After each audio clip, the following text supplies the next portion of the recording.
Our scripture readings are taken from the Gospel of St. Matthew. This is St. Matthew chapter 27, beginning at verse 11.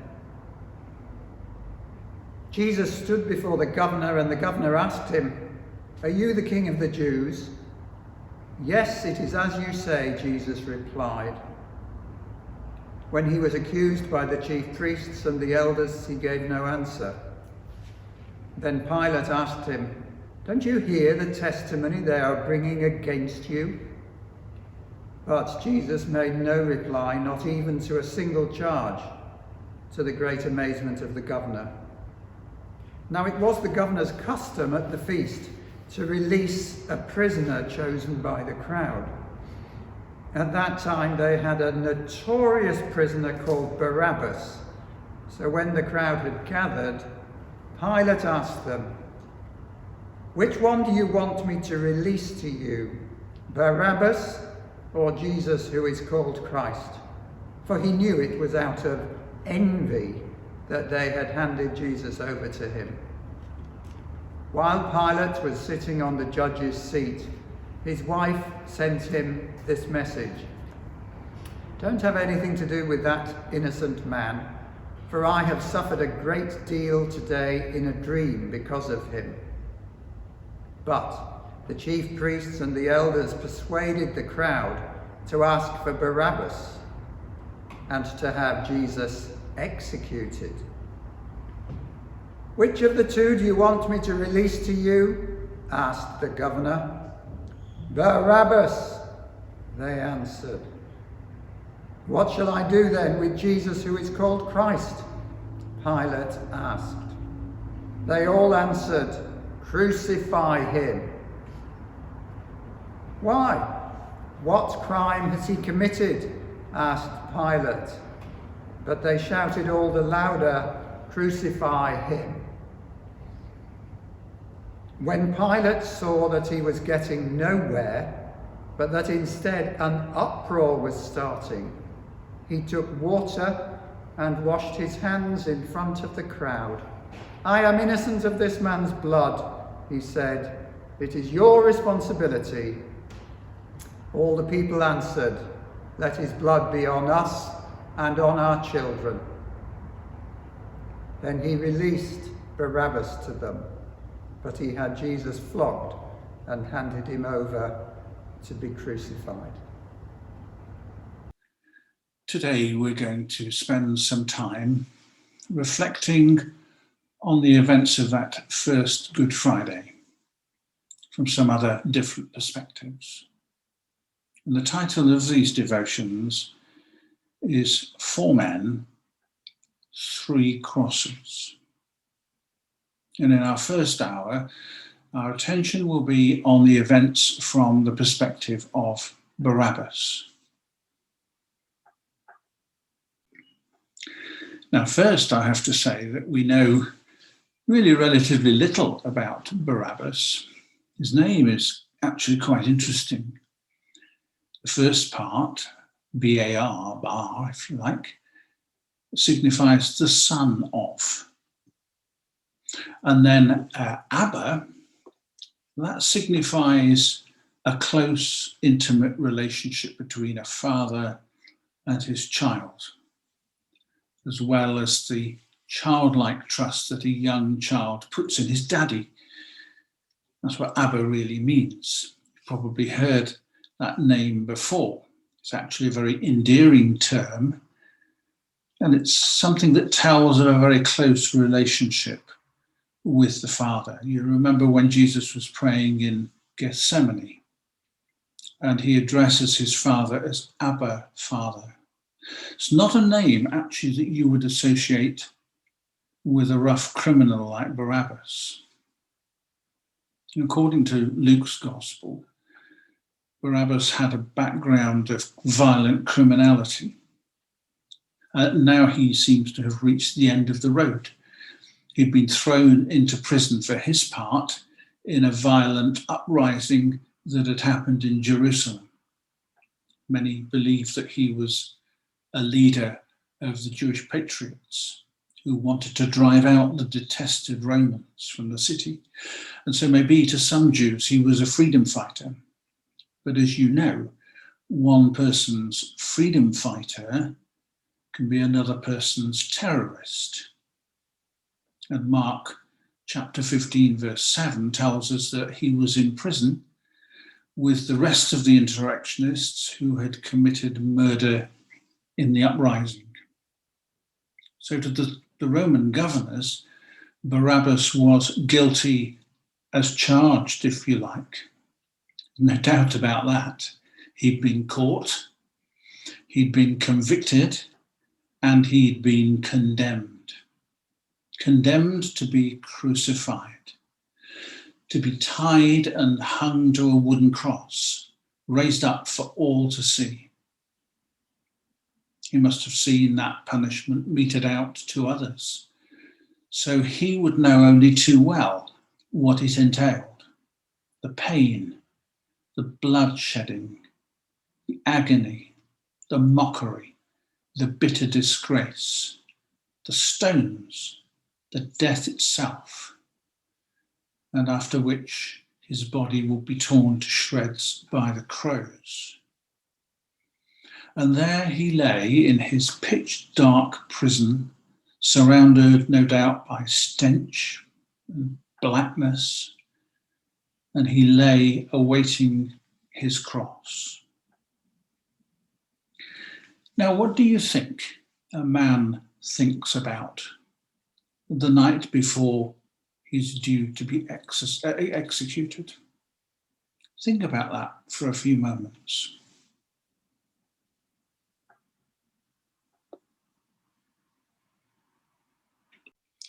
We're continuing with our reflections. 4 men and 3 crosses. Only now there's just 3 men and 3 crosses. It certainly looks as if Barabbas has won, doesn't it? Hands down, he's got away with it.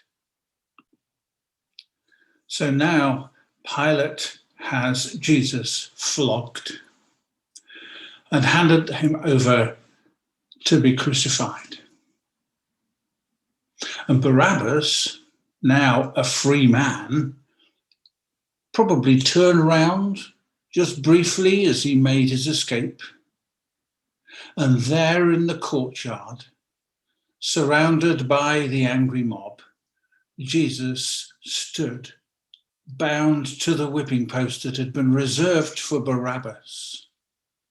And as the whip cracked, I can imagine that Barabbas winced in the knowledge that it was his skin that should be torn by those thongs, at the end of which were attached pointed bits of bone or lead in order to inflict maximum pain. And it was a flogging that could only be inflicted on Jews. According to Acts chapter 16, citizens of Rome were exempt, but the lacerations were so often so intense, a person could die from that scourging. Now, mockery covers a multitude of things. Jesus had already endured mockery in the house of Caiaphas, the high priest, hours earlier. And now they disrobed him, and they clothed him in a scarlet mantle. They crowned him in thorny twigs, which they passed down on his head and made him bleed. They made him sit down while they thrust a scepter made of a reed into his hand. And all that, of course, made him look like a king. And so then they proceeded to have fun by adoring him, kneeling in front of him and acclaiming, "Hail, King of the Jews!" And then they spat on him, probably as they got up from their knees with that mock adoration. And then they'd strike him around the head with the reed. It's hard, isn't it, to imagine anything more demeaning, more contemptuous, more despicable. Freedom Someone else is taking your place. Someone else is going to die. Could he believe he was free? Others remained shackled, two guilty as charged. A third, silently accepting his fate, was guilty of what? Guilty of taking the place of one who in the eyes of the law was a sinner. Could he even acknowledge that someone would make that kind of sacrifice? Despite the chains, despite the inevitable torment, there appeared no malice in his eyes, just compassion, a look of undying love for the sinner, a look that seemed to say, "This is for you, so that you can have life."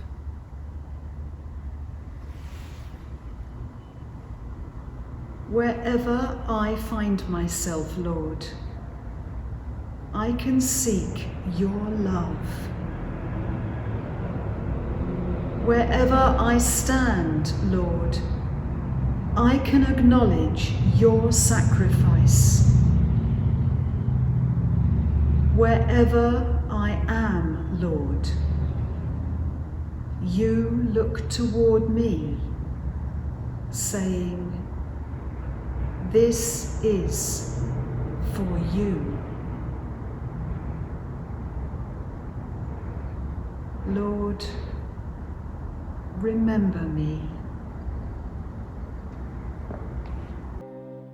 Jesus therefore stood before the governor, and the governor asked him and said, "Art thou the King of the Jews?" Jesus said unto him, "Thou sayest." And when he was questioned by the chief priests and by the elders, he answered them nothing. Then Pilate said unto him, "Hearest thou not these men's accusations?" And he answered him to never a word, insomuch that the governor marveled very greatly.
that feast end the governor was accustomed to release unto the people one of the prisoners, which one they would.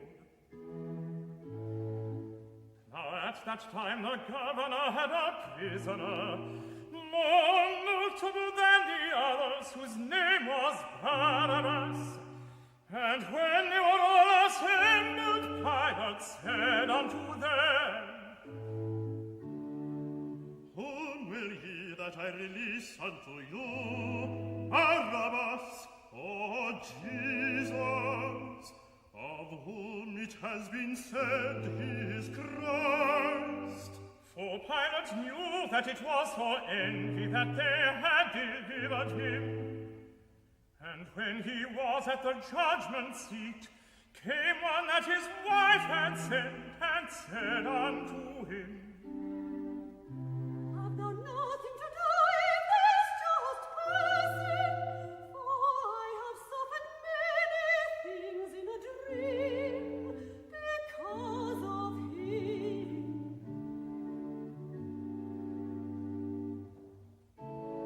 But the scribes and the chief priests and the elders all persuaded the people to ask that Barabbas be released, and that Jesus should perish. So the governor made answer unto the people, saying, Tell me whether of the twain will ye that I release unto you? They answered,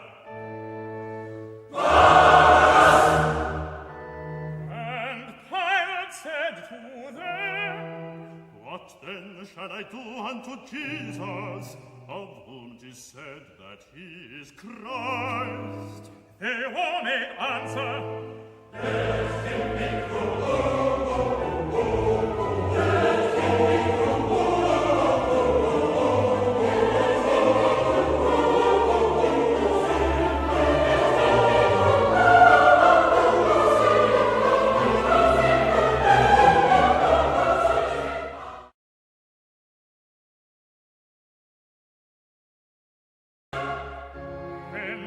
therefore saw that he prevailed nothing, but that rather greater tumult rose. He took water, and washed his hands before them all, and said, I am innocent of the blood of this just person. See then ye to it. And they answered him with one accord, and said,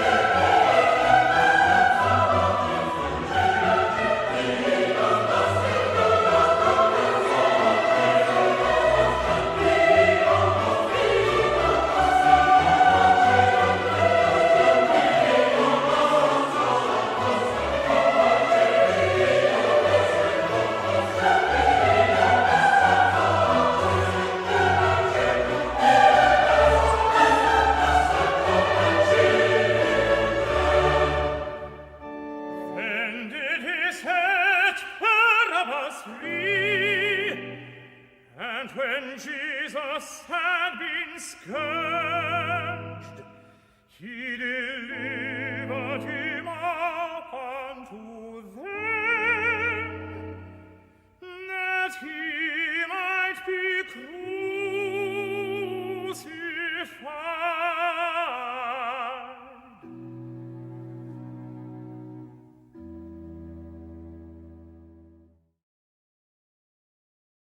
My son is gone.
justice